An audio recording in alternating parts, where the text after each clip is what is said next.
സൗദിയിൽ രാജ്യവ്യാപകമായ മയക്കുമരുന്ന് വേട്ടയിൽ 25 പേർ അറസ്റ്റിൽ. മയക്കുമരുന്ന് കേസിൽ പ്രവാസിയടക്കം 2 പേരുടെ വധശിക്ഷയും നടപ്പാക്കിയിട്ടുണ്ട്. ജനറൽ ഡയറക്ടറേറ്റ് ഓഫ് നാർക്കോട്ടിക് കൺട്രോളിന്റെ നേതൃത്വത്തിലായിരുന്നു പരിശോധന. മയക്കുമരുന്ന് കേസിൽ 2 പേരുടെ വധശിക്ഷയാണ് ഇന്ന് നടപ്പാക്കിയത്. മക്ക പ്രവിശ്യയിൽ പാകിസ്ഥാൻ, സൗദി പൗരന്മാർക്കാണ് ഹെറോയിൻ കടത്തിന് വധശിക്ഷ. മയക്കുമരുന്ന് കുറ്റകൃത്യങ്ങൾ നിരീക്ഷിക്കുന്നതിനും ചെറുക്കുന്നതിനുമായുള്ള ക്യാമ്പയിൻ തുടരുകയാണ്. 25 മയക്കുമരുന്നുകാരെയാണ് ഇന്ന് രാജ്യവ്യാപകമായി പരിശോധനയിൽ പിടികൂടിയത്. ഇതിൽ മയക്കുമരുന്ന് കടത്തുകാരും കച്ചവടക്കാരും ഡീലർമാരും ഉൾപ്പെടും. കാത്ത് ഇലകൾ കടത്തിയതിന് 13 അംഗ സംഘത്തെയാണ് ജിസാനിൽ അറസ്റ്റ് ചെയ്തത്. ഹാഷിഷ്, ടാബ്ലറ്റ് തുടങ്ങിയ ലഹരികളുമായി ബന്ധപ്പെട്ട് കസീം മേഖലയിൽ പിടിക്കപ്പെട്ടത് 4 പേരാണ്. ഇതേ കുറ്റകൃത്യത്തിനായി അസീർ മേഖലയിൽ 3 പേരെയും പിടികൂടി.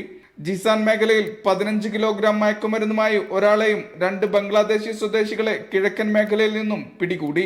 പിടിയിലായവർക്കെതിരെ കടുത്ത നിയമ നടപടികൾ ഉണ്ടാകും.